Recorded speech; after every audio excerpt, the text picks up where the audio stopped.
Hey everybody, welcome back to Lots of Stories. I hope you had a good week or days or minutes or whatever it's been since I was last with you. Um, it's now getting to be really wintry where I am. The weather is getting close to freezing, and I still think in my mind that it's summer or late fall or something, which is why I come to you surrounded by orange today. Well, um, we're still in between seasons here at Lots of Stories. So what I'm going to do is what I've been doing the past few times and just sharing a couple things that I've written that are in various stages of completion or disarray. And then I'll make up a story at the end of our time together. So um, now, I guess I'll just tell you, I've been taking a lot of writing classes, which I love, but I personally find it really difficult to share my work. And I also find it difficult to edit it. I actually love editing other people's work. Um, if people are looking for an editor, let me know. I love editing. But, sometimes it's hard to get that kind of perspective on your own work. So I have a bunch of things that I've started that I don't know, there are things about them that I enjoy, but I'm not really sure what to do with them next. So I guess my first stop is just reading them here to you and hoping that someone else finds something in it that they enjoy. And maybe I'll figure out what to do with them next afterwards. But sometimes just hearing yourself reading it out loud can help you get a new perspective or just be a little bit of fun. So that's what I'm going to start with, a couple things that I wrote um, sort of late spring, early summer, and then we'll make something up in a little bit.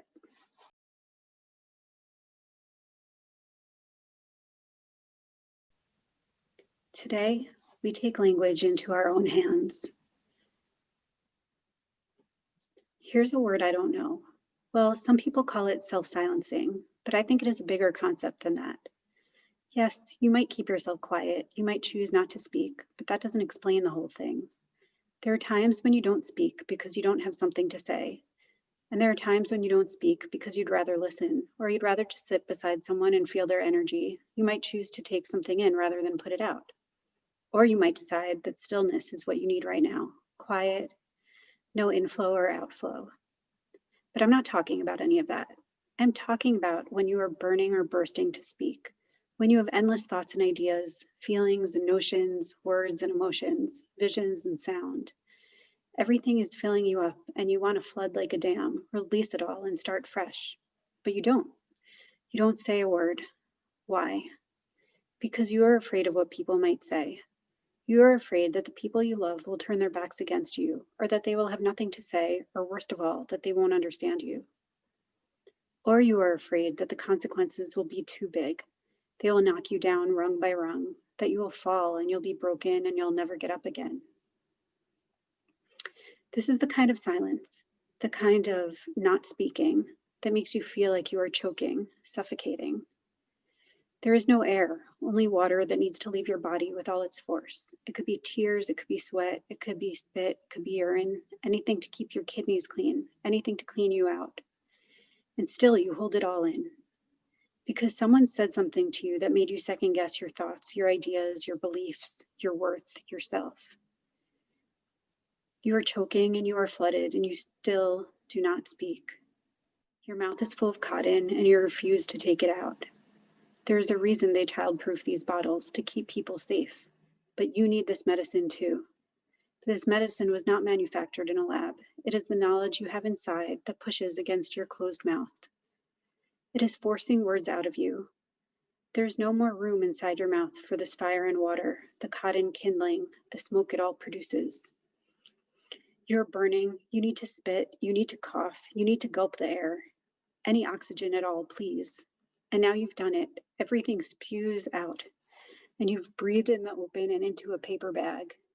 You're gaining equilibrium. You look at your hands, one still holding the bag. You see the words splayed out all over the floor. You pick them up, each and every one, each word, idea, belief, each hope, each silly hope that people wanted you to stuff into your esophagus that couldn't be contained any longer.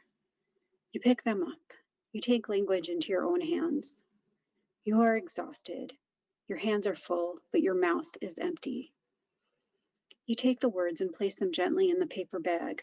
You carefully fold the top. You gingerly tie a bakery string around it. You put it in the bread box. Tomorrow you will return to the kitchen. You will pick up the bag. You will hold those words in your hand again. No one can stop them from getting out eventually. But now they know they are safely tucked away and that you love them. They are precious to you. They are delicious, a treat. Tomorrow you will return and you will make those words the tastiest, the most luscious, the most exquisite, nutritious, delicious feast. You wake up in the morning and the sun shines through the kitchen window. It streams in, not like water, but like hope. You remember all your beautiful words wrapped away, a glorious package in a bread box. The mice can't get to them under there. No one is going to eat your hopes away anymore. You also remember you were exhausted last night. You can't be expelling everything inside of you and expect to have enough energy to do the dishes. How can these mundane tasks matter when this is what you're facing? But this morning, you are somewhat relieved that you have a task to do that will actually help you. Is it procrastination? That's what they always told you when they wanted to shut you up. They told you that your problem was that you always procrastinated. No, your problem was that they wanted to shut you up. Your defense mechanism was to delay speaking. Your solution was to take your time, let yourself think. And now you'll give yourself that gift too. You will wash the dishes. While you do that, you wash your hands too. Your hands are wet, lathered, full of suds. Don't you love it when they'd turn into big bubbles and you'd swear you could see a good witch in them? You wash your deep flat bowl, your favorite bowl for rice and tofu, and down the drain go the criticisms. You wash your rough snack bowl where the berries go, and down the drain go your self-doubts. You wash the flatware that you're concerned could rust, and you see indeed there are no spots at all. You wash your handy zester, whose favorite companions are garlic, limes, and especially lemons. You can smell the freshness. You remember the zucchini in your fridge. Better make it for dinner tonight before it goes bad. And oh, there is some parsley and mint that will make it sing.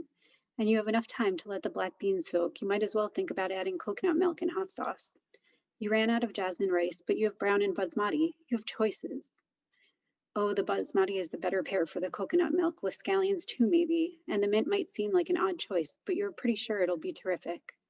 And for dessert, a mango, ripe and ready to cut. Yes, you think of your dinner while you wash dishes, and you think about the good witch in the bubble and how Dorothy must have known all along that she had the power within her to go home, even if she was so young that she needed a silly so-called wizard to tell her so. But that is because she is young and because she dared to leave. She hasn't been holed everything in for eons. And you remember that before your beautiful dinner, you have work to do. It is work to confront everything inside of you and to feed it with love when it has been starved for so long. It will feed you too if you let it. You go to the bread box. Oh, you forgot this too, that it is sitting next to the cornbread you made from the recipe that your mother's friend, who taught you how to bake, shared with you from the Moosewood cookbook. So next to your cornbread is your bag of words. Hope is streaming in. You untie the string, you open the brown paper. You take language into your hands again. You take it out for hours, forever.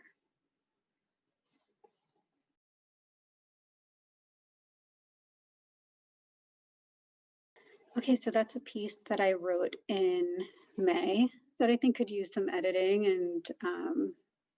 and such, but I don't know, there's something about it that I really enjoyed writing. It reminded me of the book Writing Down the Bones, which I read, I think in high school or college, and it really showed me that writing could be different than I ever thought of before. It completely opened my mind to what writing could be in a way that was amazing.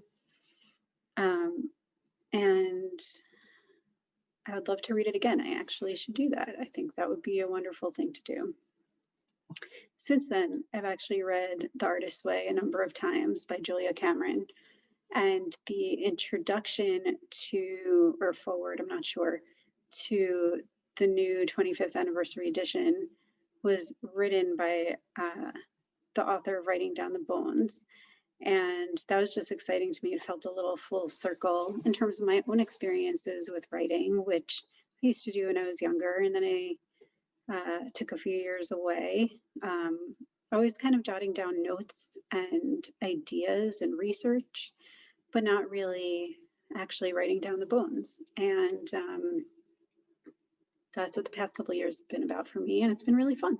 So I'm going to now read you something else that I wrote a few months ago, and I hope you enjoy.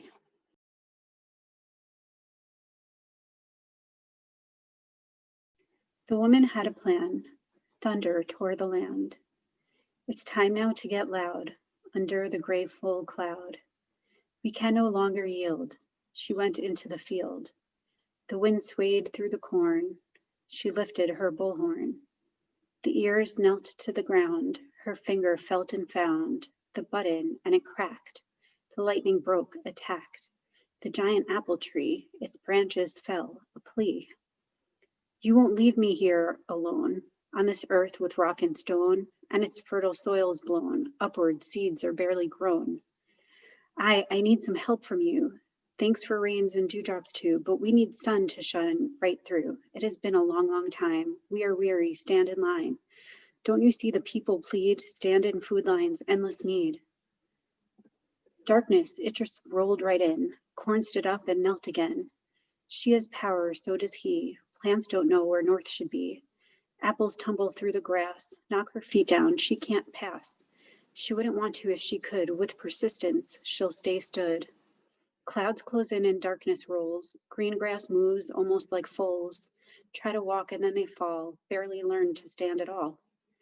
She breathes in and hits the mic. Feedback crackles. It's just like it's fighting back against the sky. Her sound will not stop to ask why. Why all-powerful divine keeps these people in a line, rationing health, safety, life? If you're so powerful, why would you use that power to torment us like this?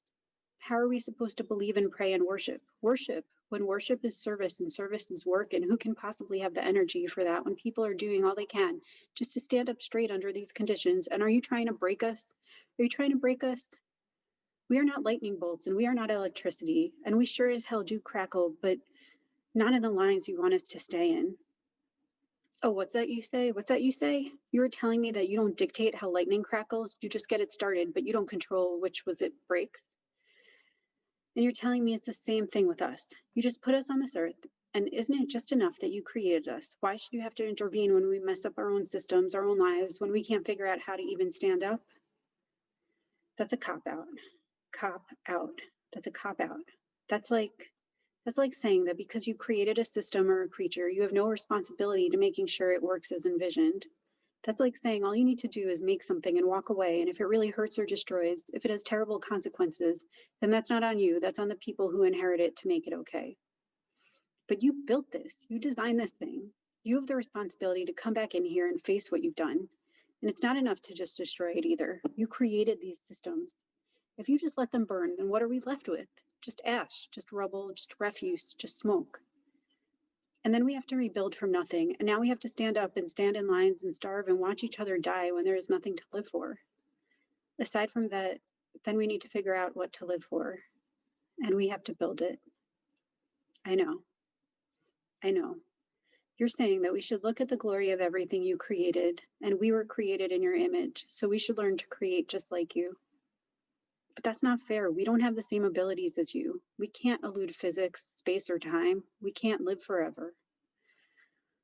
Oh my gosh, and now you're telling me that we have to figure out how to hand things down from one generation to the next, because even if individually we can't live forever, we can treat our species as one and look at ourselves like a blanket of time if we work together. But you made us. You know we can't work together. That is the fatal flaw in your whole design anyway. Oh, what's that you say? Right, sure, whatever. There are tools for that. Yes, there are, and I've been studying them and practicing them for years, and I'm tired of it because the truth is it's not enough for me to try. Everyone else has to want to too. And then you make me spend my whole life walking from person to person while they're starving in line, asking them if they want to learn together, when all they want is their piece of bread or corn or apple, or better yet, a piece of land, and I would love to give them that. I can give them one of these apples you made, beat at my heels, and I can pick some of this corn that doesn't know if it wants to be in the ground or in the sky, and I can even bake bread and bread and bread and bread. And I can even split up my parcel of land, but that's not enough to satisfy all the needs. And I have tried, but I just cannot seem to get the others to listen. Oh, for heaven's sake, now you're going to tell me I need to do that when it's basically impossible.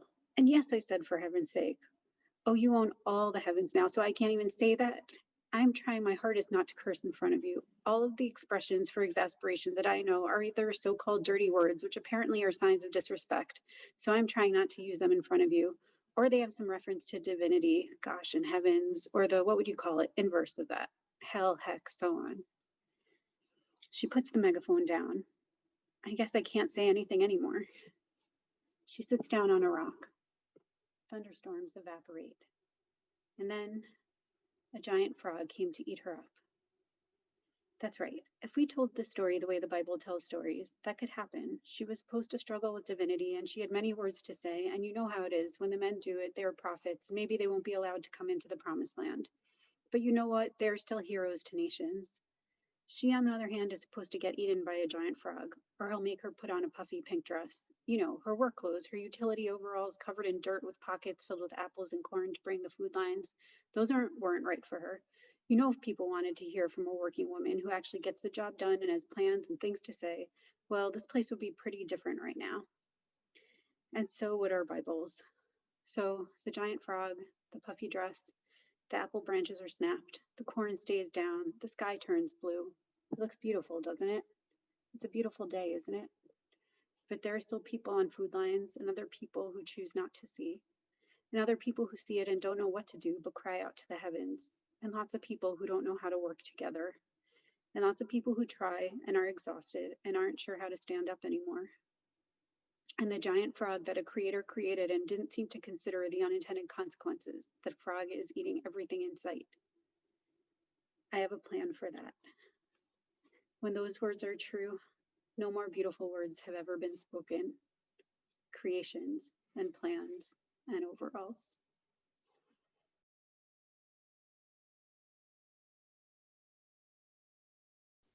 Okay, so that's a piece that I wrote in June, and I haven't fully read it through since then. Like, me reading it to you right now was me rereading it to myself, and that got more heretical than I remembered, and also it got more hopeful than I remembered. Not the part about the frog. I think I would probably change that, to be honest with you, but I think that it is our task to figure out how to work together, and I think it's really hard. I know I've spent many years of my life studying how to do that and trying to change myself in ways that I could do that better. But it's really a hard thing to do, and I think that is the task that falls on all of us now is to try. That doesn't mean abandoning what we believe in, no, but it means learning how to work together to make that happen and to take into account multiple beliefs, perhaps, which is very, very hard.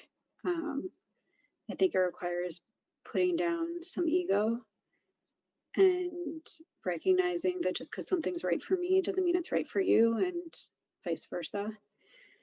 And that can be a very hard thing to do, especially if you feel you haven't really been listened to. I personally think that the answers or the solutions will take a long time to reach, but they're worth trying to get to. But there are definitely moments of anger and frustration, and yes, even sometimes screaming at the heavens. And I think if I was going to rework that piece right now, I would play with the ending a little bit. But I hope we can all find a way to work together for a better future, for a better present.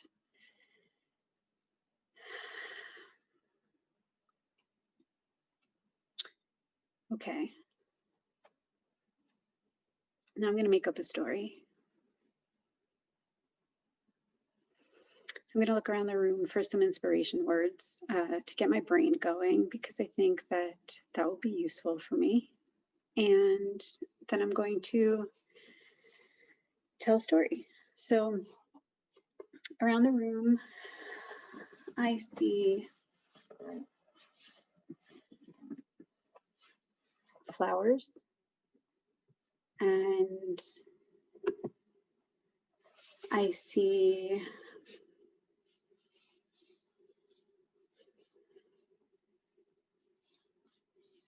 metal. So I'm going to tell a story using the words flowers and metal. And I'm going to think about it for a second, and then I'll be right back.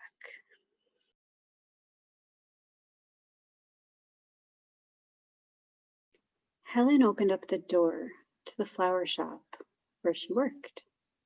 She worked in this flower shop, and she owned it as well. The door was glass and metal.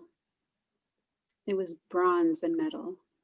It shone in the sun, and when the sun glinted on it, all the passers-by saw the light of the glass and the bronze and how it framed, both in the door and in the window, all of these flowers, every color you can imagine, every shade of every color you could imagine, the reds, magentas, burgundies, maroons, the blues, the purples that were deep, the purples that looked pink, the blues that you couldn't tell if they were blue or purple, and the blues that you knew were blue. And there were yellows and oranges and mustards and even some green flowers and whites and black and brown and leaves, so many leaves and berries and twigs and just every color and every texture you could imagine. The whole place was filled with them bursting. And how are they stored, you ask? Because this is a flower shop, you have to store them. You store them in water in buckets. Some of them were in refrigerators, and some of them were on the ground, and some were in elevations. And it just felt like this place was bursting with life and energy. But Helen knew, even though it felt that way, she worked so hard to make it feel that way for her customers and for herself because she loved being there. But she knew that sometimes you could feel all this energy of life, but you would know that it's also leaving. These flowers were all cut. And once flowers are cut, their lifespan grows shorter. And even when they're not cut, nothing lives forever.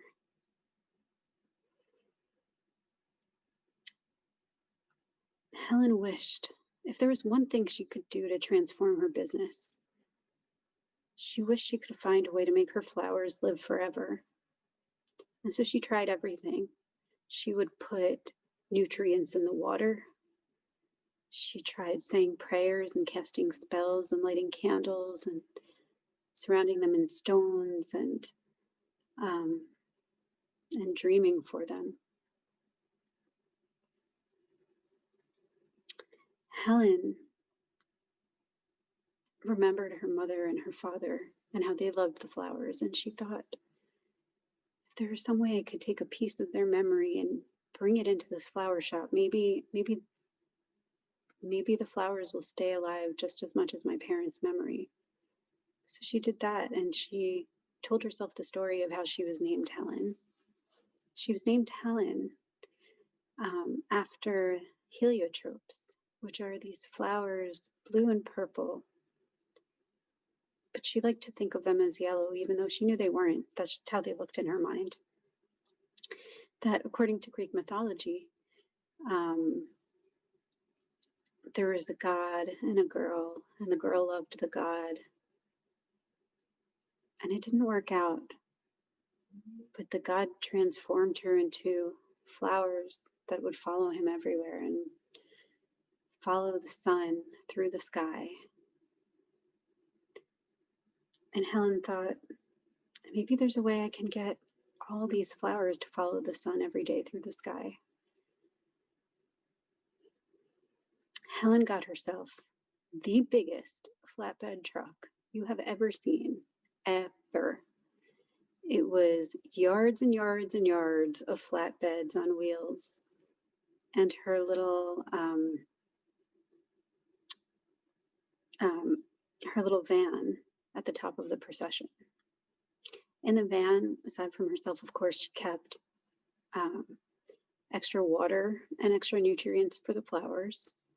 She kept misters and spray cans and watering cans and twine and scissors and pruning shears and gloves and anything, I don't know, anything she thought she might need along the way.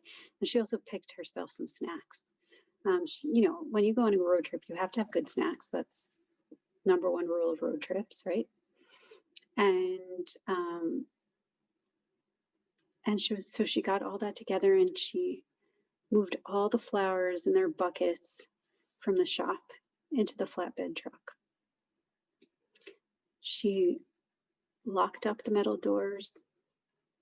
She locked up the shop and put up a sign saying, "Out searching for dreams and for eternal flowers. Be back soon," so that her customers would know she was still thinking of them. And she wasn't really going anywhere, just going everywhere. And so she, once all the flowers were on this truck, she rode. She followed the sun. She followed the sun every day. If there was some shade on the road or an overpass, she would have to just go through as quickly as she could. And when there was a great sunny field, she would pull over and let the flowers enjoy the sun for a while. And she tried to chase the light. She would drive through time zones to try to keep up with the sun all day so her flowers could do it. But that is exhausting. You know, no person can go without sleep. You just can't. You need sleep.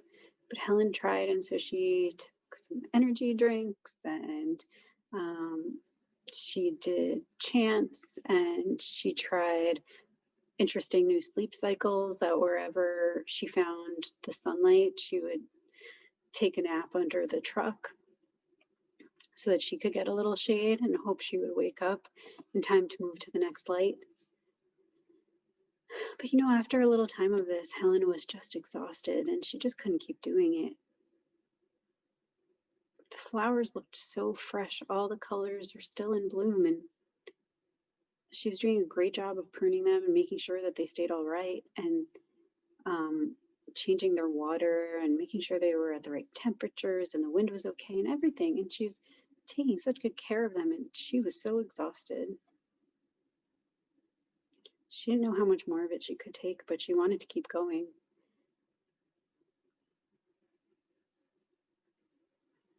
Once, when she was checking the buckets of water and when she was changing the water, she saw the water in that metal pail start to swirl. She heard it called to her, and it said, "Helen, Helen, please. Water isn't just for plants, it's for people too. You need to take care of yourself. These flowers won't last without you. They won't last with you either. Flowers aren't meant to be forever." Helen said, "Of course flowers are meant to be forever. I chase the sun. That's my namesake, and I have to do it. It's my destiny. I have to find a way." And the water said, "Helen, you know better than anything, better than anyone, that life doesn't last like that. And you're losing your life trying to give it to these flowers. These flowers don't want that. They're not meant to live that long. They have a lifespan just like you, and yours is longer. You need to live your life." And she said, "What are you talking about? My life is on this road with these flowers. My life is in this truck. My life is these snacks. My life is the shears and the gloves and this equipment. This is my life. I love it. I don't want to stop." And the water said, "I know you don't want to stop. I know no matter what, you're always going to be connected to these flowers. These flowers will always love you, but life isn't just flowers. It has seasons, and it's cold sometimes, and Sometimes the leaves need to fall and the flowers need to go to seed, and it can't always be in bloom. And she said, I'm going to chase the sun, and I'm telling you it's always going to be in bloom. I will always find a place where it's in bloom. And the water said, if anyone knows about this, it's me. I flow everywhere. I've been everywhere. You could spend your whole life traveling like that, or you can find your pond. She said, of course I'm going to flow like you. Of course I'm going to keep looking. I'm not going to leave these flowers to die. The water said, I don't think you remember. When flowers die, they're not just gone. They're not just memories. They feed the soil. They disintegrate, but they give themselves to new life so that when next year's flowers come, they will have been born of these flowers. It is not just one flower for itself. It's not just one bucket of flowers for itself, and it's not just one bucket of water for itself. We all renew each other. Just because it doesn't always look beautiful or colorful or doesn't look to you full of life, it is life. It's just life in another stage. And it'll always be here, just like your parents are always with you through your name. And one day, Helen, when you're not here anymore, there's going to be something that carries you on too.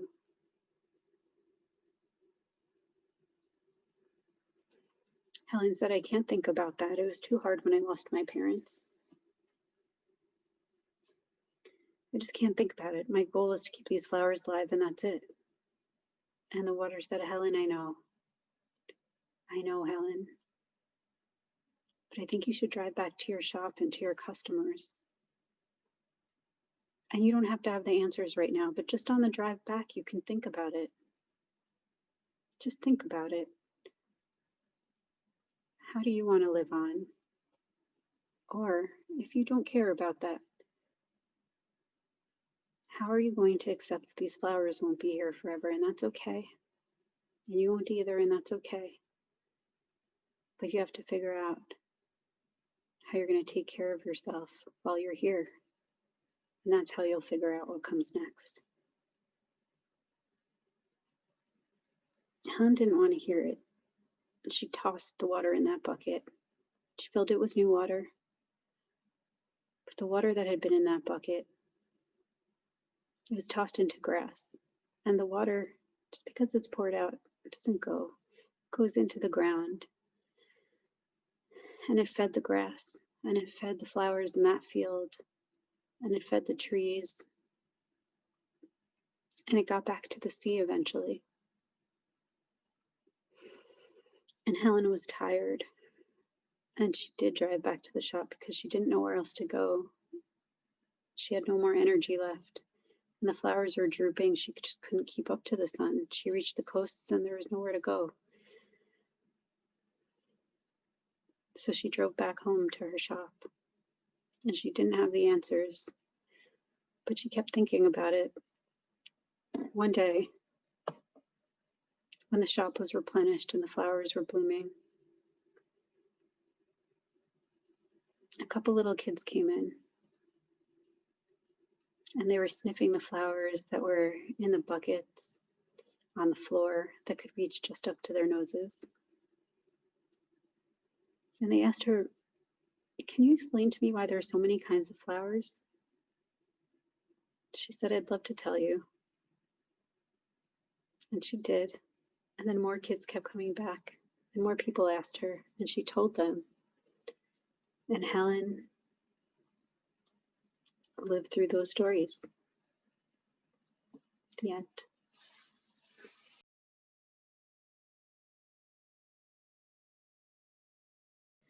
Okay, well, that was the story I just made up right now.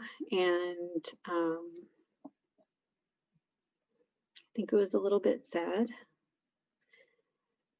I don't know, it's difficult times out here nowadays for a lot of people. And even for those who are in really relatively good situations, it still can be kind of hard. So we're all feeling it. And hopefully there's a way we can find better days and take care of ourselves and each other and find some good ways forward. So